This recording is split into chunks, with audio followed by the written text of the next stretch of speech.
BPL শুরু হওয়ার ঠিক আগের দিন চট্টগ্রামের যে ফ্র্যাঞ্চাইজি চট্টগ্রাম রয়্যালস সেটার মালিকানা পরিবর্তন হয়ে গেল বলতে এই ফ্র্যাঞ্চাইজিটা যারা কিনেছিলেন তারা সেইটা চালাতে অপারগতা প্রকাশ করেছেন।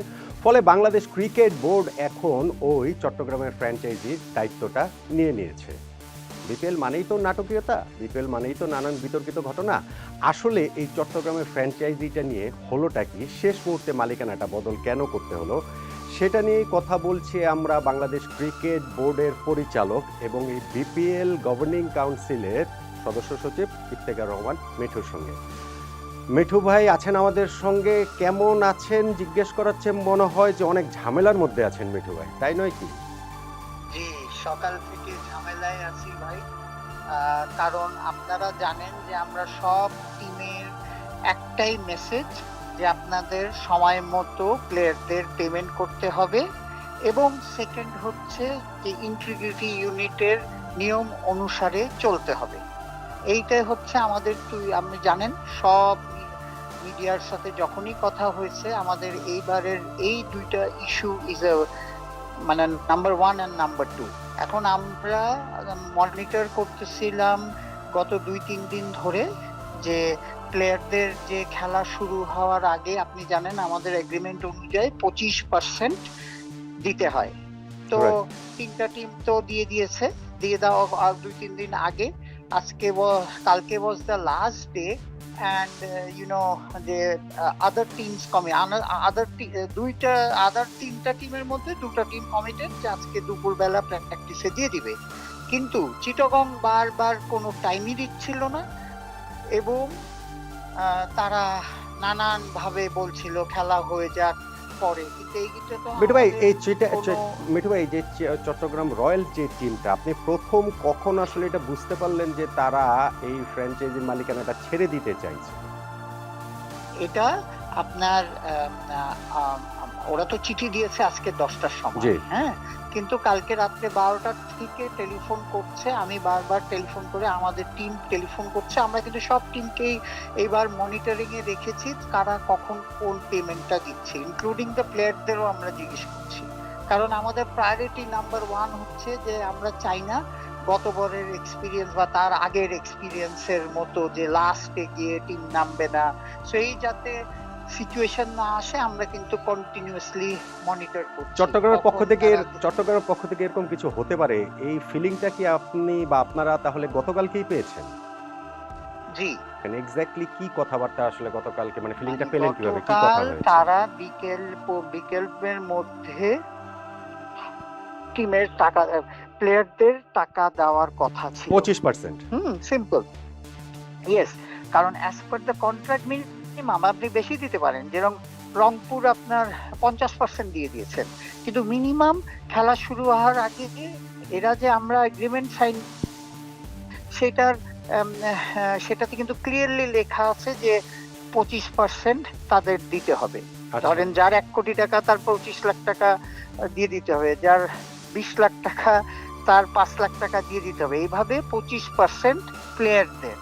So they were one good thing about the owner যে উনি কিন্তু মিথ্যা কথা না বলে উনি বারংবার বলছে যে আমার টিমের স্পন্সর আমি পাচ্ছি না, যারাও ছিল তারাও পুল আউট করে গেছে, আমার ফাইন্যান্সিয়াল ডিফিকাল্টিতে আছি। মানে তারা এই 25% টাকাটা তারা দিতে পারবেন না? হ্যাঁ, দিতে পারবেন না। ওনারা বলতেছেন যে একটু আমাদের টাইম দেন, যে আমরা যদি একটু কয়দিন পরে দিই। তো এটা তো আপনারা জানেনই, এটা আমরা একদম we are very very strict about it. Team নামুক না নামুক প্লেয়ারদের আপনার টাকা দিতে হবে। This was our position, cricket বোর্ডের আর গভর্নিং বডির এইবারকার পজিশন। কিন্তু আমরা এই দুইটা ব্যাপারে কম্প্রোমাইজ হচ্ছে জিরো টলারেন্স। যখন হচ্ছে কি তারা দিতে পারেনি বা পারছে না, তখন আসলে আপনাদের ভাবনাটা কি ছিল? আজকে সকালবেলা যে ওনারা আসলে পুল আউট করবেন, এইটা কি আসলে আপনার জন্য তার মানে তো খুব সারপ্রাইজিং না, নাকি? Surprising definitely. তারপরে উনি বলেছেন যে আমি যদি সকালের মধ্যে টাকা জোগাড় করতে পারি তাহলে আপনাদের, তাহলে আমার করণীয় কি? আমি সে সব টু ইউ, আপনার করণীয় কি? ইউ ক্যান পুল আউট করে, আমার তো পরে পুল আউট করলেন আমার সেকেন্ড অপশন, কথাটা বুঝছেন? সো আমরা এর মধ্যে তৈরি হয়ে নিলাম। আপনি জানেন যে আমরা কোচ ইমিডিয়েটলি অ্যাপয়েন্ট করলাম, আমাদের বাবুল তাকে কোচ অ্যাপয়েন্ট করলাম, হাবিবুল বাশারকে টিম ডিরেক্টর করা হলো।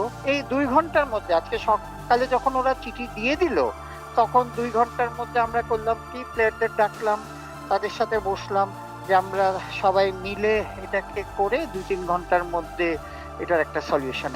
প্লেয়াররা তো সবাই কন্ট্রাক্টেড যারা সবাই তো টাকা পাবে, মানে এটা কি আপনারা জি। তাদের বেস যে প্রাইস সেই টাকাটা না না, দিবেন বেশ নাকি? বেশ না, আমি লেটস সে আপনাকে বলি। নাইম শেখ যেমন 1,10,00,000 টাকায় বিক্রি হয়েছেন, তিনি কি পুরো টাকাটা পাবেন না তার বেস প্রাইসটা হ্যাঁ, পাবেন?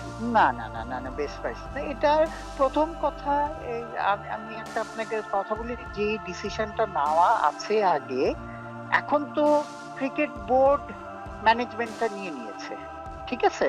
হ্যাঁ, ক্রিকেট বোর্ডের এখন নিজস্ব লোক এই ম্যানেজমেন্টে ঢুকে গেছে, কিন্তু যেই অকশনে যে টাকাটা তারা যেভাবে যে নিয়েছে সেটা তো আমরা বাউন্ড টু গিভ।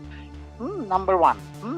নাম্বার 2, যারা কন্ট্রাক্ট সাইন করেছে, ধরেন শেখ মেহেদী বা মাহদি বা অন্য কেউ, যারা কন্ট্রাক্ট 2টা প্লেয়ার সই করেছে বা টিম ম্যানেজমেন্ট যেটা কন্ট্রাক্ট সই করেছে, মানে ডিরেক্ট আমরা we signing, are going to honor them.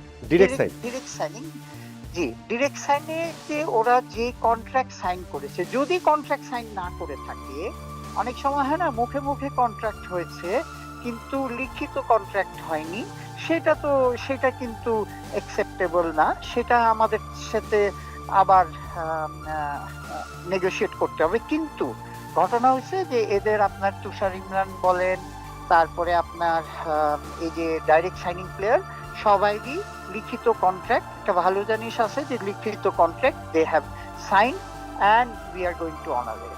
Mithu ভাই, আপনারা এরপরে যখন তারা ফ্র্যাঞ্চাইজি থেকে সরে গেল, এরপরে আপনারা যে পদক্ষেপটা নিয়েছেন, খুব দ্রুত পদক্ষেপ নিয়েছেন, কোচ অ্যাপয়েন্ট করেছেন, টিম ডিরেক্টর অ্যাপয়েন্ট করেছেন, প্লেয়ারদের সঙ্গে মিটিং করেছেন, সবই ঠিক আছে। কিন্তু এই যে এত দিন ধরে এত যাচাই বাছাই শেষে আপনারা এমন একটা গ্রুপকে ফ্র্যাঞ্চাইজির মালিকানা দিলেন যারা আসলে টুর্নামেন্ট শুরু হওয়ার আগে 25% টাকাই দিতে পারে না, তাহলে আসলে আপনারা এত যাচাই বাছাই করলেন নাকি? এটাই এটাই ভেরি আনফরচুনেট। আমারও কথা যে আপনি জানেন, আমারও কথা, সব ভবিষ্যতের ফ্র্যাঞ্চাইজির মেসেজ হচ্ছে যে আপনি শোনেন, কাগজপত্র, I have a fantastic company, আমার ব্যাংকে টাকা আছে, আমার ইন্টিগ্রিটির কোনো লোকজন ইনভলভ না, বা বাকি আমরা আমাদের এজেন্সিগুলি, পুলিশ বলেন, এদের দিয়ে চেক করাতে পারি, কিন্তু আপনার এবিলিটি, ইয়োর এবিলিটি ইজ, এটা তো চেক করার কোনো ওয়ে নাই। কিন্তু আমার মনে হয় যে এই টিমগুলির শিক্ষা, যেরকম রাজশাহী গতবার নিয়ে ওনার শিক্ষা হয়েছে, এদের শিক্ষা উচিত যে এইভাবে টিম নিয়ে স্পন্সরের উপর ডিপেন্ড করে they should not. I think this is a very big experience for all of franchisee owners. Mithu ভাই, আমার প্রশ্ন হচ্ছে, এটা তো হচ্ছে গিয়ে ওই ওনারদের জন্য একটা শিক্ষা, কিন্তু এটা বাংলাদেশ ক্রিকেট বোর্ডের শিক্ষাটা আসলে কবে হবে? এখন আমি কিভাবে বলেন, আমাদের শিখতে হবে যে কিভাবে করবো, এটা তো আমরাও একদিক দিয়ে লস্ট। মিঠু ভাই, আপনার কি Don't think they- আপনার কি আন্ডারস্ট্যান্ডিং চট্টগ্রামের এই ফ্র্যাঞ্চাইজি বা মালিক পক্ষ তারা আসলে স্পন্সর মানি দিয়েই আসলে এই টিম চালানোর পরিকল্পনা করেছিল, এরকম কিছু কি? উনি যে চিঠিতে দিয়েছে ভাই, এটাই লিখেছে, তার চিঠিতে যে ইয়েটা লিখেছে উনি, সেটাই লিখেছে যে স্পন্সরস হ্যাভ পুলড আউট, একদম এক্স্যাক্টলি এভাবে লিখেছে, sponsors have pull out and they are unable to continue financing the team. Mithu ভাই, আপনার কি আমি একটা- আন্ডারস্ট্যান্ডিং এরকম যে বাংলাদেশের এই বিপিএল একটা টিম চালাতে যে ধরেন 10 কোটি, 12 কোটি, 15 কোটি টাকা লাগে, সেটা আসলে স্পন্সর দিয়ে চালানো সম্ভব পুরোটাই হয়? এটা বাংলাদেশের এটা আমার মার্কেট। মনে হয় না ভাই। কিন্তু আপনি আরেকটা সাইড হচ্ছে, আপনারা জানেন তো যে আমরা আর এই যে আপনার স্পট ফিক্সিং, ম্যাক্স ইন্টিগ্রিটির ব্যাপারে we are very very very tight. আপনি অনেক জন আপনারা যখন লিস্ট দিয়েছেন ম্যানেজমেন্টের, অনেকেরই কিন্তু ঘটনা হয়েছে যে আমরা তারা অ্যালাউ হয়নি। যেভাবে আপনি আমাদের 7টা প্লেয়ারের এই যে 9টা প্লেয়ার যেরকম হয়েছে, কিন্তু অনেক ইয়েই আমরা ফুল চেক করে লিস্ট দেওয়া আছে। এখন সেটার জন্যও তারা এটা তো আমি আমার বলার ওয়ে নাই, আমার কথাটা বুঝছেন? সো হোয়াট হ্যাজ না, হ্যাপেন্ড কিন্তু সিম্পলি মিঠু ভাই এই সূত্র ধরে আমাকে একটা প্রশ্ন করতে হবে, আমি এই কোয়েশ্চেনটা আসলে করতে চাইছিলাম। বলেন। আপনার কি হ্যাঁ। কোনো ফিলিং এরকম হয়েছে যে তারা আনএথিক্যালি এই ফ্র্যাঞ্চাইজি চালিয়ে টাকা তুলে নেবে বা লাভ করবে, সেইটার পরটা, কারণ এই চিটাগাং ফ্র্যাঞ্চাইজির সঙ্গে অনেক ফিশি কর্মকর্তার নাম আমরা বিভিন্ন সময় বিভিন্ন জায়গায় শুনতে পেয়েছি, সেই পথটা আপনারা রুদ্ধ করে দেওয়ার চেষ্টা করছেন বলেই তারা সরে যাচ্ছে, যেহেতু তারা এই জায়গাটাতে ম্যাচ ফিক্সিং, স্পট ফিক্সিং বা এরকম কোনো কিছু করে আসলে ওই টাকাটা তুলতে পারবে না, এরকম কোনো ফিলিং আপনি পেয়েছেন কিনা? এটা আমি মানে এটার কোনো আনসার দিতে চাই না, হ্যাঁ, কিন্তু আপনি বলেন আমার মৌনতা যে একটা আনসার হয় না, সেটা। এই যে বললেন মৌনতাই সম্মতির লক্ষণ, এইরকম ইন্ট্রিগিটি ইস্যু কি বিপিএল এ এই মুহূর্তে বাকি যে 5টা ফ্র্যাঞ্চাইজি রয়েছে ওরকম কারো মধ্যে এরকম কোনো ছায়া, ছাপ, আশঙ্কা শোনেন, আপনি আমি দেখেন? আপনাকে ছাপ নাই, মানে we are very very very very strict আমাদের এটার উপর না। আমাদের যে ইভেন আমারও কোনো ক্ষমতা নাই, কোনো ইয়ে নাই over the integrity unit. It is a separate unit. তারা যেটা বলবে, যারা যেটার নাম দিবে, যাদের ওরা অ্যাপ্রুভ না করবে, আমরা অ্যাক্রিডিটেশন কার্ডও ইস্যু করতে পারছি না। চট্টগ্রামের এই ফ্র্যাঞ্চাইজি So- ওনাররা কি আপনাদেরকে 2 কোটি টাকার যে শুরুর যে টাকাটা, সেই টাকাটা কি দিয়েছে?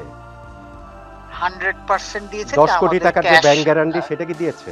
হ্যাঁ, তাদের মধ্যে এটা ওনারা এই দিতে পারেনি বলে 2 কোটি টাকা পে অর্ডার দিয়েছে, আর 8 কোটি টাকার আপনার চেক আছে, হ্যাঁ, যেটা আমরা আমাদের লিগ্যাল ডিপার্টমেন্টে আপনার পাঠিয়ে দিয়েছি। এখন they will take financial instrument. দেখেন, we are covered with financial instrument. জি So আমি there is মিঠু ভাই no- আমার কোয়েশ্চেন আমি খুব সিম্পল করি দর্শকদের বোঝার জন্য।